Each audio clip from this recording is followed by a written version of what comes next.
사람은 방에 들어가요. 그리고 옷을 입고 또 자리에 앉죠. 옷을 입고 자리에 앉아서 이경을 설할 수 있게 된다. 그러니까 부처님 방에 들어가는데요. 부처님 방이라는 것은 자비, 대자비를 말하고, 부처님의 옷이라는 것은 인욕의 옷을 입는 거고, 부처님의 자리는 공을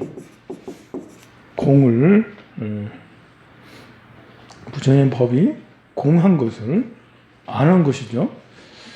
이렇게 하면 이제 그 법화경을 이렇게 널리 설하는 이런 방법으로 설을 하게 된다라는 거예요. 법화경을, 법화 행자들은. 그러면 내가 법을 전하는데 정말 이러고 있는지, 자비심으로 법을 전하는지. 자비심이 뭐겠어요? 잘 되길 바란다. 상대가 난 네가 잘 됐으면 좋겠어. 이게 자비심이죠. 상대가 잘 됐으면, 순수하게 상대가 잘 되고 나도 잘 되고 이런만 생각하지 말고 난 네가 정말 잘 됐으면, 내가 약간 피해를 입더라도 네가 정말 잘 됐으면 좋겠어 라는, 이제 너에 대한 대상이 폭이 얼마나 넓으냐. 여러분들 아들한테만 너에게 네가 잘 됐으면, 이거는 이제 자비라 할 수가 없고요. 또 확장해서 가족뿐만 아니라 이웃들까지, 뭐 생전 모르는 사람까지 더 확장한다면 원수 지은 사람까지, 죄 지은 사람까지, 죄 지은 사람도 네가 참 잘 됐으면 좋겠어. 연쇄살인자도, 전두환도 네가 참 잘 됐으면 좋겠어. 뭐 이렇게 하면 대자비. 그러니까 전두환도 박경을 만났으면 좋겠어. 그리고 이제 그 노태우도 전두환도 두 분 다 이렇게 그 동화사에서 49제를 동화사에서 49제를 지내. 그래서 그걸 보면서 이렇게 이제 이렇게 노태우 대통령 49일 됐나요? 제지는 무슨 죄인가, 뭐 막죄인가, 뭐 몇 죄인가 지내는데, 전두환 3호제 지내라고 그때 서로 만났어. 같은 곳에서 이제 49제를 지내고 그렇습니다.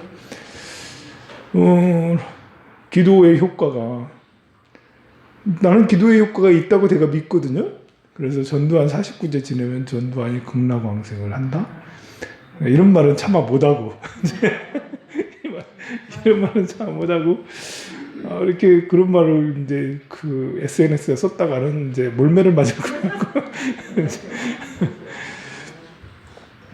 그래, 가만 보면 이제 나쁜 짓 하는 놈들은 나쁜 짓 해놓고 이렇게 교회나 절에다가 보시를 또 해요.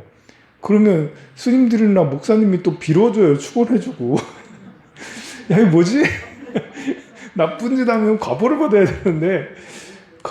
되는데, 이렇게 스님들이나 목사님이 기도를 해줘. 그래가지고 공덕을 쌓아 또. 야, 이거는 이제 뭐지? 나야 이제 스님이니까 이렇게 전두환도 극락왕생해야 된다고 생각을 하지만, 세속적인 논리를 보면 억울한 사람들은 진짜 짜증나고 기분 나쁘다. 이제 전두환 때문에 피해 입은 사람은, 야, 그 사람 반드시 지옥에 떨어져야 되는데, 그 절에 가서 빌고 있어. 절에 가서 49제를 지내면서 극락왕생을 하면, 야, 복장 터져서 볼 수가 없다. 그래. 그런데 이제 이렇게 감정하고 이렇게 실제 벌어지는 현상은 또 다를 수가 있는 거예요. 내가 전두환하고 원한이 있는 것은 내 원한이지, 내가 원한이 있어서 전두환이 지옥에 떨어지는 이런 거는 또 다른 문제거든요. 그래서 누군가에게 원한을 살 일은, 공적인 일을 하면 당연히 하게 돼요. 뭐 저도 이렇게, 그래도 종교인이니까 다행히, 내가 막 기업인이라고 생각해봐요. 내가 기업인이면 나한테 원한이 생기는 사람은 반드시 있겠죠. 내가 정치인이면 반대파가 반드시 또 있으니까 있을 거고. 그래서 뭐 이렇게 바이든이든 트럼프든 뭐 자기 나름대로는, 자기 지지자들은 굉장히 잘한다 하지만 원한을 갖는 사람들은 또 생겨요. 그럼 한 사람이라도 원한이 있으면 그 과보를 그 사람이 지옥에 떨어지나? 그렇다고 할 수는 또 없어요. 그러면 아무것도 안 하지. 뭘 하고. 나가가지고 회장을 하고 사장을 하고 대통령을 뭐 하려고 했어요. 대통령 하면 그 나를 싫어하는 사람 많이 생기는데, 안티가 많이 생기는데, 나를 원하니까 나쁘다고 여기는, 나를 욕하는 사람, 뭐 지금 대통령도 전 대통령도 나쁘다고 말하는 사람 얼마나 많아. 그럼 나쁘다고 말하는 사람이 많으면 지옥 가나? 비율로 따져야 되나? 나쁘다는 50대 50으로. 유명한 정치인이 50%는 나쁘다고 50%는 좋다고 그래. 그러면 어디 중간계에 떨어져, 사람으로 떨어지나? 이게 6대 4야. 나쁘다고 얘기하고 좋다고 얘기하는 사람 이러면 지옥 가나? 좀 축성으로 떨어지나? 8대 2야. 좋다고 얘기하는 사람이 별로 없어. 전두환처럼. 나쁘다고 얘기하는 사람 많아. 그럼 지옥 가나? 이거는 이제 다수결로 하나? 민주주의로 가나? 지옥 가고 어디 가는 것이? 일단은 그건 아닌 것 같죠. 그죠? 그 사람이 지옥에 가는지 어디 가는지는 그 사람도 사실은 모르지. 그 경험해봐야 되는 거죠. 누구도 확신할 수가 없고 본인이 죽어서 이제 이렇게 저승에 가봐야지, 자기가 자기 길을 선택하니까 가봐야지 알겠죠. 그런데 이제 이 중에는 심하게 원한을 가진 사람, 나쁘게 얘기하는 사람 중에 심하게 원한을 가진 비율이 높은 게 전두환이죠. 이제 문재인이면 심하게 원한을 가진 사람이 많진 않아, 그죠? 문재인을 원한을 가지고 나 저 사람 때문에 우리 집안이 망했으니까 생생토록 따라다니면서 원수를 갚을 거야, 이렇게 하는 사람은 별로 없는데, 전두환 같은 경우는 그런 사람들이 많다라는 거지. 그래서 그러면 그런 싫어하는 사람이, 나쁘다고 말하는 사람에도 진짜 나쁘다고 생각하는 사람이나 그냥 적당히 나쁘다고 생각하는 사람 비율도 또 있을 텐데요. 개인의 원한이 그 사람을 나쁘게 할 수 있나? 영향력은 있을 거라고 생각해요. 왜냐하면 우리가 기도를 한다라는 것은 좋은 선한 영향을, 선한 힘을 보태주는 거잖아요. 선한 힘을. 그래서 좋은 곳에 가게 해주세요, 이렇게 하면서 부처님한테 빌고 막 그러잖아요. 그러면 이게 이제 원한을 가진 사람은 악한 영향을 끼치게 되는데, 영향을 가는 사람은 어떤 식으로든 영향을 받겠죠, 그죠? 근데 그것이 또 이렇게 영향력이라는 게, 나를 욕하는 사람이 많으면, 욕하는 사람이 많으면 많을수록 그럼 나의 성공은 이렇게 되냐? 아니면 이렇게 되냐? 이런 거랑 관계 없느냐? 욕한 사람이 많을수록 나는 성공이 나빠져. 나빠지는 건가 지금? 그죠? 아니, 요게 이제 아니, 그 도표가 좀 이상하네. 욕하는 사람이 많으면 많을수록 나는 성공이 안 돼. 실패네, 이게. 실패. 욕하는 사람이 많아지면 실패 확률이 더 높아지고, 욕하는 사람이 적으면 성공 확률이 높아진다라는. 그러니까 이것은 절대가 아니라, 이것은 영향력이죠. 영향력. 절대적인 것은 아니에요. 절대적인 것은 그 사람의 업력이 더 중요하겠죠. 그 사람이 나는 상승으로 계속 가고 있는 사이클을 가지고 있어. 전생, 현생, 내생으로 전생부터 발언을 해가지고 계속해서 상승을 하고 있다. 계속 상승한다는 거지.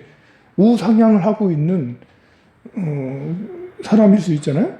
우상향을 하는 사람이 중간에 악한 짓을, 원한을 쌓지. 원한을 쌓아. 아니, 선한 영향력 있는 사람도 원한을 쌓을 수, 부처님도 원한을 쌓는 사람이 있었어요. 왜냐하면 부처님이 포교를 너무 잘하셔서 다른 종교인들은 엄청 미워했거든요. 부처님. 싫어했거든요. 그러니까 나는 어쨌든 나는 부처님은 상승곡성이잖아. 상승으로 우상향이잖아. 그런데 부처님이 잘한다 해도 원한은 생기기 마련인데, 원한이 생겼을 때 그러면 원한이 크다고 꺾여지나? 상승의 힘이 아주 강하면 원한이 생겼을 때 이렇게 되겠죠. 좀 떨어졌다가 다시 정신 차리고, 상승 곡선이면 정신 빨리 차려요. 이게 하향 우하향일수록 원한이 딱 생기면 급락이 돼버리죠. 그리고 다시 복구가 안 돼요. 잠시 복구됐다가 다시 또 떨어져요. 왜냐하면 하향인 사람은 마음이 우울하거나 상처를 빨리 받고 상처 치유가 늦어. 상처 치유가 잘 안 돼. 그러니 작은 원한도 큰 영향을 받는 거예요. 우상향인 사람은 원한이 아무리 커도 잠시 충격받다가 다시 정신 차려, 내가 참여해야지, 부처님전에. 3,000배 해야지. 그래서 3,000배 하고, 그래, 나 3,000배 했어. 다시 또 쭉 상향을 할 수가 있는 거예요. 그래서 자기 자신을 잘 스스로, 이런 원리를 우리가 이해를 해야 되죠. 내가 우하향이다. 지금 내 인생이 골로 가고 있다. 어쨌든 나이가 많으면 골로 가고 있는 거예요, 지금. 골로 가고 있다는 할 때, 우하향일 때, 이제, 내가 젊다고 얘기하는 거 아니에요. 그 얘기가 아니고, 이제, 우하향에 있을 때, 원한을 가지거나, 비난을 하거나, 실패가 있을 때, 너무 동요를 많이 하고, 동요 좀 하지 말고, 잘 알아들으시라고. 이거 중요한 원리니까. 우리가 지금 우중충해 가고 있잖아, 지금. 여러분들이 유교 사회에 너무 이렇게 찌들려가지고 아까 말한 대로 너무 이렇게 멸시당하고 기가 죽어서 살았어요. 힘을 못 내고 살았다고. 그래서 자존감이 푹 떨어져 있는 상태인데 나이까지 많아지면 계속 우중충해진다는 얘기예요. 그러면 이 상태에서 비난이나 이제 갈등이나 생각이 나는 엄마랑 생각이 달라. 그래서 하거나 아니면 뭐 이렇게 돈이 잘 안 벌리거나 이래 되면 그러면 충격을 받아서 급락이 된다고. 그냥 이렇게 내려올 건데, 이렇게 한 번씩 갈등, 비난, 또 싸움, 뭐 이런 거 있으면 갑자기 급락해서 절도 안 나오고, 2, 3주 절 빠지고, 그래, 다시 또 정신 차려서 나가야지 해서 조금 나는데 또 이제 이렇게 계속 된다라는 거예요. 그러면 우리는 이 원리를 이해를 하면, 이렇게 내가 이렇게 그렇지 않아도 우하향인데 될 수 있으면 우하향에서 벗어나자. 그냥 이렇게라도 되자. 목표를.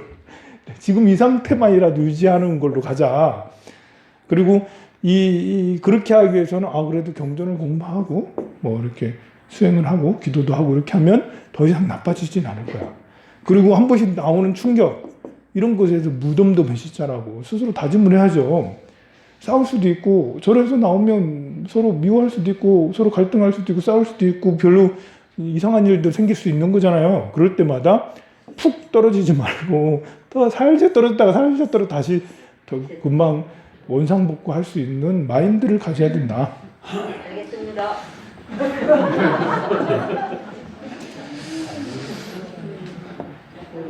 자, 그래서 이제 전두환이 우성향이었나? 아무래도 이제 뭐 권력을 차지하고 뭐 억수로 운이 대단한 것 같아. 그러니까 나이 90대까지 계속 저렇게 잠시 뭐 린치도 당하고 좀 감옥도 가긴 했지만 그럴 때가 툭 한 번씩 떨어지는 거죠. 감옥 가고 백담사 가고 이런 거지. 그럴 때 푹 떨어지는 건데 다시 또 가잖아 이게. 야 그러면 이건 다음 생은 그럼 어떻게 되는 거지? 이거 지옥 가야 되는데? 지옥 가야 되는데 어떻게 되는 거지?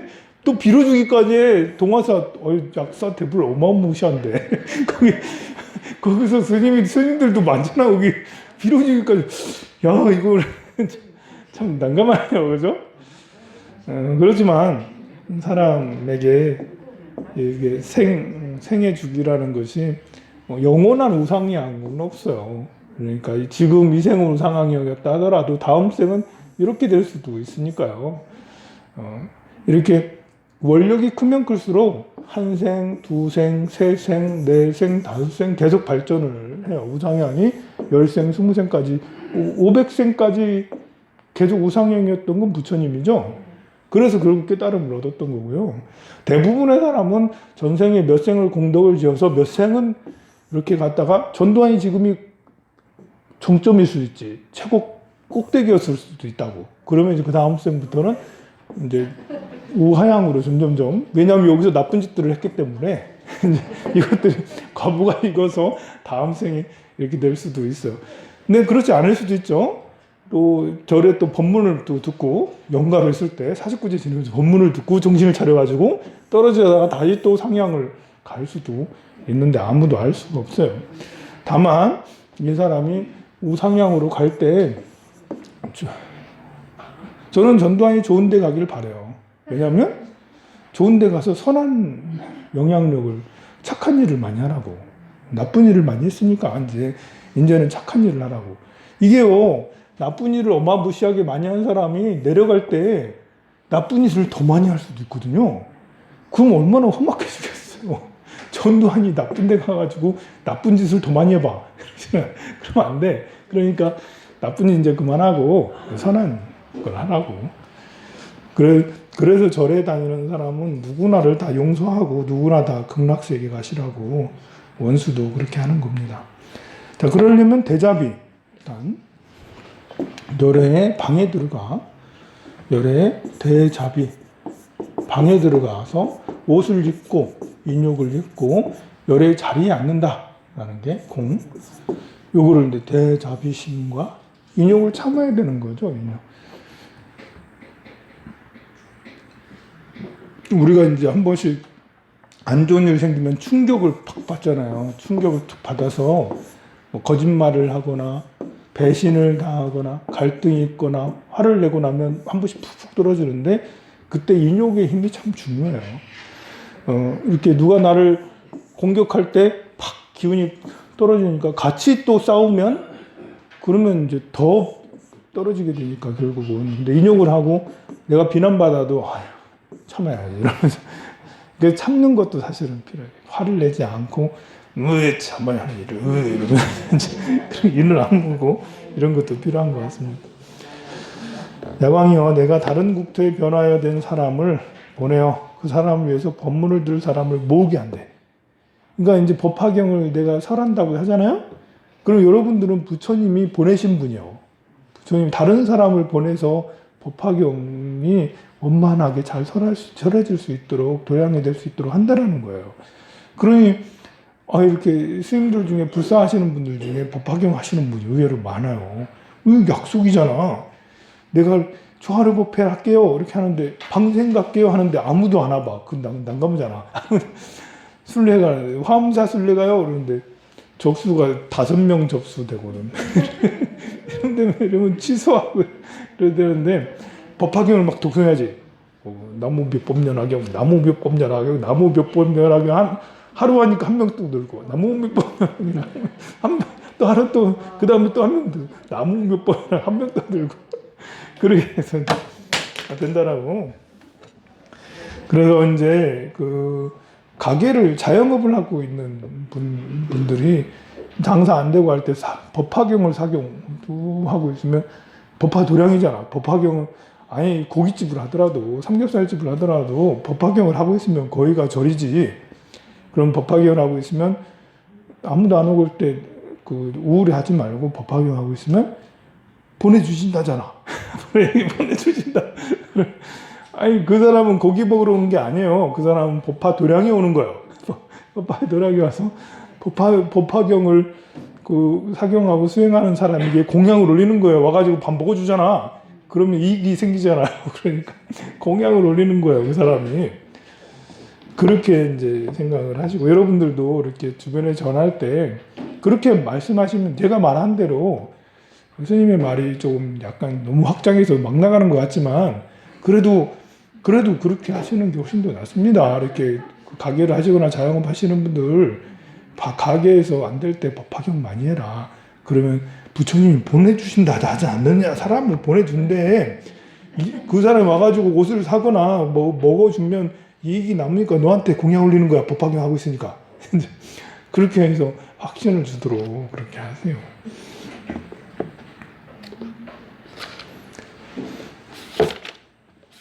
개송이 쭉 이렇게 나오는데요. 여기 개송은 중송이라서 넘어가도록 하겠습니다. 303페이지 견보타품. 부처님 앞에서 칠보로 된 탑이 있으니 높이가 500유순입니다. 땅에서 솟아올라 공중에 머물러 있어요. 이제 상황이 이제 변하죠. 이렇게 법화경은 이제 환경이 조금씩 변해요. 금강경은 환경은 잘 안 변해요.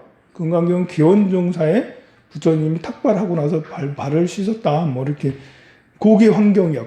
그 이후로는 달라지질 않아. 수보리하고 계속 주고받는 거, 그리고 굉장히 관념적이죠. 그 금강경은. 근데 법화경은 상황이 팍팍팍 변해. 인물들도 많이 등장하고, 처음에는 사리불 존자가 이렇게 나와서 수기 받더니, 그 다음에 차례차례 수기 받고 그러잖아요. 그리고 또 이제 여기에서는 또 도탑이, 이게 이제 그 법화경 굉장히 드라마틱한 거예요. 여러분들은 이제 이렇게 이미지를 형성해서 이제 영화 보듯이 그렇게 할 수가 있는 게 또 법화경이에요. 수기 받는 장면이나 뭐 화택의 비유라든지 궁자의 비유라든지 화성의 비유 뭐 이런 것들은 모두 다 드라마적인 요소가 굉장히 가능하잖아요. 그러니까 이제 그 이야기 스토리가 굉장히 이렇게 보여지는 스토리라서 이렇게 우리 현대인들한테는 더 와닿을 수가 있죠. 지금 여기서도 탑이 나는데 탑이 땅에서 솟아올라. 이제 이렇게 지금 정말 뜬금없이 땅에서 기적이 일어나는 거예요. 기적이 지진이 슝 일어나서 땅 속에서 푹 솟아오르는 거죠.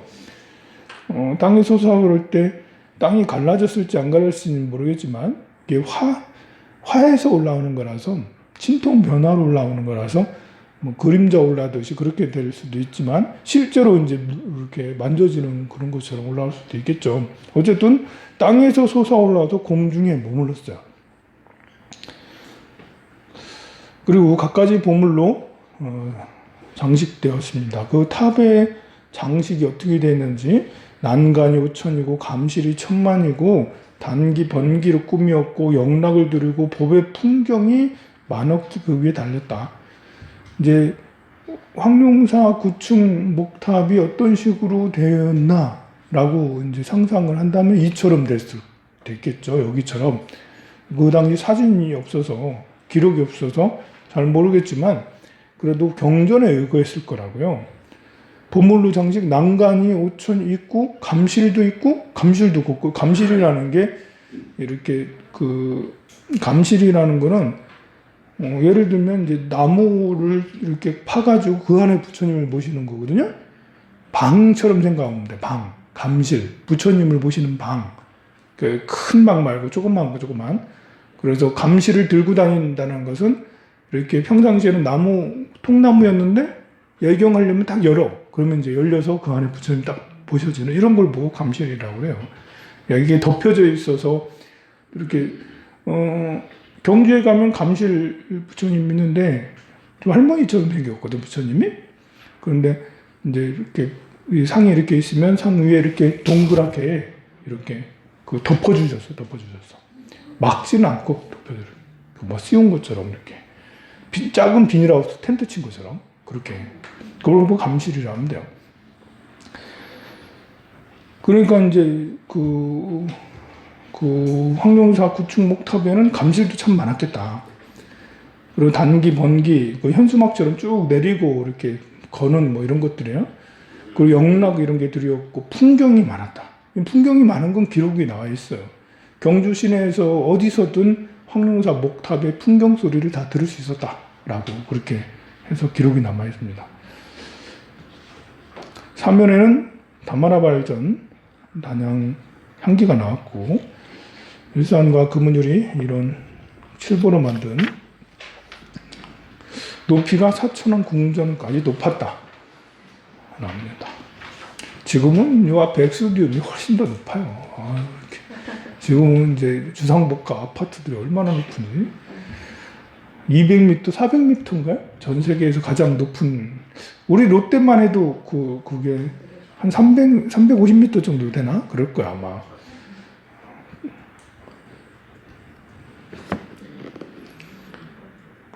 경주 그거는 81m래요. 아, 잽도 안 되잖아. 81m하고 400m 탑하고 그러면 현대 과학기술이 건축기술이 대단해요. 자, 천신들이 공양을 하고요. 다보열의 찬탄, 그때 보배탑 안에서 탑이 올라와서 탑이 소리를 냅니다. 이제 탑 안에서 큰 소리를 내어 찬탄합니다. 훌륭하다.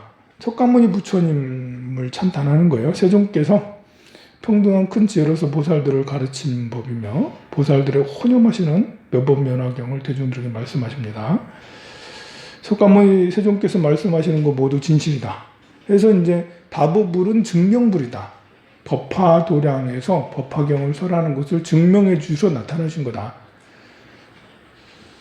여기 약속을 하신 거예요. 다보열애가 나는 법화경을 설하는 곳은 반드시 가서 증명을 해준다. 나타날 거다라고.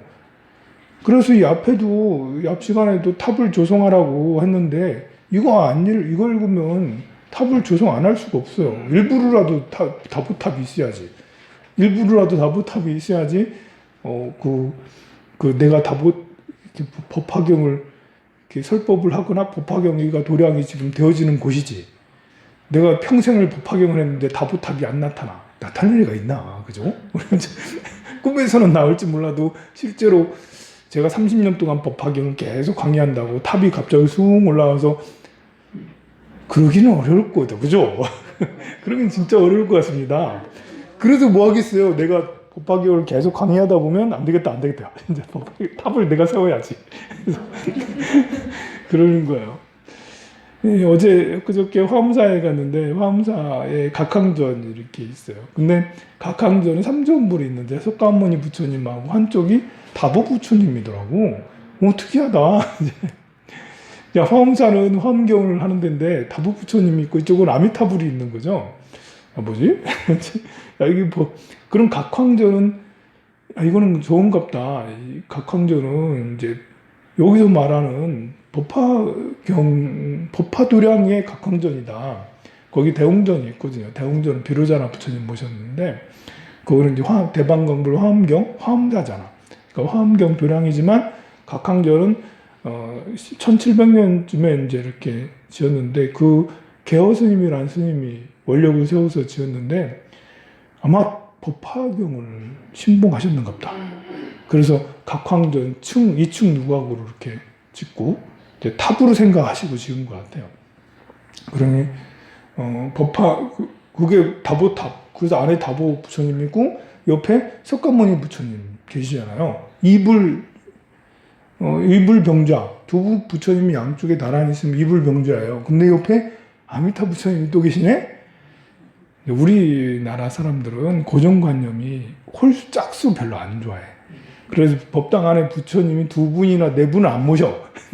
한 분이든 3분이든 5분이 이렇게 모시지. 그 2분만 딸랑 이렇게 있으면 참 애매하잖아요. 그래서 여기 아미타 부처님은 이제 이렇게 옆에서 이제 뭐라고 해야 되나? 옆에서 하여간 이제 한 분 더 모셨다. 이제 그리고 이렇게 법화경을 설하는 법화도량이지만 아미타 부처님 내세랑 또 관계가 있으니까 우리는 정말 내세가 중요하니까 극락세계로 가는 아미타 부처님까지 이렇게 모신 거죠. 중요한 것은 다보불과 석가모니 부처님이라는 거야. 그 앞에 엄청난 이제 석탑이 있어요. 등이 있어요. 석등이 있어요. 석등이 한 6m 정도 돼요. 우리나라에서 제일 큰 석등이에요. 본래 석등이라는 거는 등을 켜는 거잖아요. 이게 가로등이잖아, 가로등. 원래 석등이라는 게 가로등이에요. 근데 무슨 가로등이 켜지도 못해. 그거 켜려면 그 위에 올라가려면 사다리 타고 그리고 올라가서 켠다고 해서 그 효과가 있나요? 그래서 그런 거는 석등의 역할이 아니라는 거예요. 그것은 그래 되면 이해가 가는 거지. 이 석등은 등이 아니고 탑이구나, 탑. 여기는 이게 다보탑이다. 이게 다보탑. 물론 법당도 다보탑으로 생각을 하고 이렇게 2층 누각 법당을 만들었지만, 근데 이 거대한 형상이나 거대한 이런 거 탑의 형식은 아니지만 다보탑이다. 그 불국사에 가면 다보탑이 보면 탑의 형식을 파괴했잖아. 파격이잖아. 탑의 형식이 옆에 있는 석가탑처럼 3층 석탑 이래 돼야 되는데 다보탑은 저게 탑이요? 아니요? 저기 몇 층 석탑이요? 몇 층인지 이렇게 가늠할 수가 없어요. 다보탑은. 그런 것처럼 석등 모양을 했지만 석등 모양의 다보탑이다 라고 저는 갔다 와서 생각했어요. 거기서는 생각 안 하고 갔다 와서 보니까 야 그거 다보탑이다 그거 그런 생각이 들었습니다. 뭐 이렇게 개어 스님께서는 그런 생각을 하고 그렇게 해서 만들어졌는지 조성했는지 그 탑은 더 오래됐어요. 국보인데요. 그건 신라시대 때 조성이 됐는데 뭐 다른 의미로 그게 석등의 진짜 석등으로 할 수도 있지만 저는 굳이 해석을 한다면 이건 화엄사의 다보탑이다 라고 석등 모양이지만 그렇게 생각을 합니다. 그렇게 생각할 거예요 이제. 다보열의 찬탄에서 했고요. 그 부처님께서 답하기를 대여서보살이 묻고 무슨 인연이냐고 물었어요. 그러나 석가모니 부처님이 이 법의 탑 안에는 열애의 전신이 계신다. 지나간 옛적에 동방으로 한량없는 천만을 아슴지세계 밖에 나라가 있었으니 이름이 보정인데요. 그 나라 부처님이 계셨으니 다보다. 그 부처님이 보살도를 행할 때 큰 서원을 세우기를 내가 성불하였다가 열반한 뒤에 시방의 국토 중에 몇법 연화공이 설하는 곳이 있으면 그 경전을 듣기 위하여 그 앞에 솟아올라 증명하면서 훌륭하다고 찬탄하리라 이렇게 이제 원력을 세웠어요. 정말 우리는 우상향하는 생생을 살아야 되는 정말 그래야 되겠죠? 이 정말 중요하잖아. 우리 생이 한 생, 두 생, 세 생, 네 생, 다섯 생, 열 생, 스무 계속 우상향해야 되잖아. 이건 진짜 중요한 거예요. 안 중요해? 여기에서는 뭐 다를 수 있는데 그지만 그래도 이렇게 우리가 이제 백생을 놓고 보면 백생 동안 계속 우상향한다. 물론 그 중에 한 생 정도는 떨어질 수 있겠지. 그렇지만 그 이후에 다시 또 떨어졌다가 다시 또 상향이라는 게 떨어졌다가 다시 또 떨어졌다가 다시 올라가잖아요. 그래도 전체적으로 보면 백생을 놓고 보면 전체적으로 슝 올라가는 게 맞잖아요. 자, 그러면 우리는 여기쯤에서 백생을 목표로 남은 백생 후에 백생 일단은 계획을 세워야 돼요. 계획을 세우지 않으면 그냥 푹 떨어지고 이렇게밖에 안 돼요. 그냥 때때로 시시때때로 그 인연 맞게 사는 거잖아요. 그러나 백생을 우상향하려면 우리 이제 부자가 되는 것도 졸부가 있어서 가만히 있다가 부자가 되는 경우도 있겠지만 그런 것보다는 큰 부자는 졸부는 해봐야 30억, 100억 부자라고. 근데 조단위 이상의 부자는 그렇게 해가지고 되는 게 아니잖아요. 조단위 이상의 부자는 계획을 세우고 나름 어떤 노력을, 재능을 펼쳐서 하는 거잖아요. 그럼 우리는 백생 동안 우상향하려면 계획을 세워야죠. 이걸 보고 이제 원력이라 하는 거예요, 원력을 세우는 거예요. 생생토록 보살도를 닦겠다고. 그 중에 지금 다보 부처님은 생생토록 법화경에 설하는 데 가서 증명하겠다 하는 이런 원력을 세웠어요. 우리도 뭔가 원력을, 지금은 원력이 명확하지 않으니까 우리는 통원을 갖는 거예요, 통원. 이제 내가 지금 특별하게 뭘 해야겠다는 이제 이런 것이 아니잖아요. 그러니까 통원이라는 것은 같이 함께 하는 거예요. 중생무변 서원도, 번뇌무진 서원단, 법문무량 서원화, 불도무상 서원성. 이렇게 해가지고 사홍서원으로 중생을 다 건져야죠. 번뇌를 다 끊어야죠. 법문을 다 배워야죠. 불도를 다 이루어야죠. 그래서 아침 저녁으로 맨날 성불하세요 하고 네가 성불해야지 나도 성불하니까 성불하세요. 자꾸 그렇게 하는 것이 원력을 탄탄하게 하는 거예요. 그래서 우리 이산해연선사 발언문 같은 것을 하루도 빠지지 않고 독송을 해야 되는 게 원력에는 가속도가 있어요. 여기 우상향은 가속도가 중요하죠. 우상향이 그냥 우상하는 게 아니에요. 가속이 붙어야 돼요. 이 우상향 하려는 에너지를 가져야 된다. 에너지. 이렇게 계속 쏘아 올리는 에너지. 우리가 누리호가 우주에 나가는 그 에너지가 정말 힘들잖아요. 세잖아요. 얼마나 그 세야지 높여가지고 저 우주로 막 나가겠어요. 그런 것처럼 우상향하는 에너지를 반드시 우리가 장착을 해야 된다.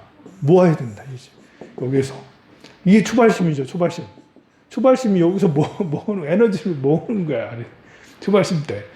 그래서 누리호가 이제 하듯이 뭐 이렇게 기술도 하고 뭣도 하고 많은 것들을 동원해야죠. 그래서 공덕도 쌓는 거고 뭐 그래서 이제 하는 거고 하는 거죠. 법화경은 그 중에 이 우상향할 수 있는데 가장 중요한 역할을 할 수가 있는 게 법화경이다. 곳곳에 그런 약속이 되어 있다. 그래서 이거 내가 죽을 때까지 경전은 넣지 말아야지. 죽을 때까지 경전은 이제 나이가 많이 들고 불교랑 멀어지면 집에 책도 이제 보지도 않을 거 버려야지. 그렇죠. 저래다 많이 갖다 놓으세요. 보면 이제 염주도 이제 회양해야지 이제 저래다 자꾸 갖다 놓고 경전도 회양해야지. 저래다 갖다 놓고 그러지 말라고. 그러지 말고 다른 건 몰라도 이제 법화경은 그래도 놓고 여러분들 이제 그 가장 왜 이제 집에 인테리어를 하면 이미 인테리어 돼 있는 분도 공간을 만들어 놓고요. 집에 인테리어를 새로 한다면 부처님을 못 모시는 게 좀 그러면 경전을 모시는 자리를 이렇게 인테리어를 잘 해가지고 좀 약간 조명도 이렇게 해가지고 은은하게 이렇게 해서 이렇게 네모나게 안에 약간 들어가게 해서 이렇게 법화경을 탁 올려놓을 수 있도록 그렇게 하는 그런 그 공간을 이렇게 만드세요. 인테리어를 새로 하면 인테리어가 이미 되어 있으면 그런 데를 일부러라도 이렇게 단을 살짝 만들든지 아니면 제일 우리 집에서 제일 여기가 깔끔하고 괜찮다라는 그런 곳에 늘 보는 늘 가까이 있는 이런 곳에 경전을 다 이렇게 그 법화경을 다 이렇게 해놓으면 죽기 전까지 계속 강제로라도 보잖아. 강제로라도 할 수가 있으니까 인연이 계속 이어질 수 있습니다.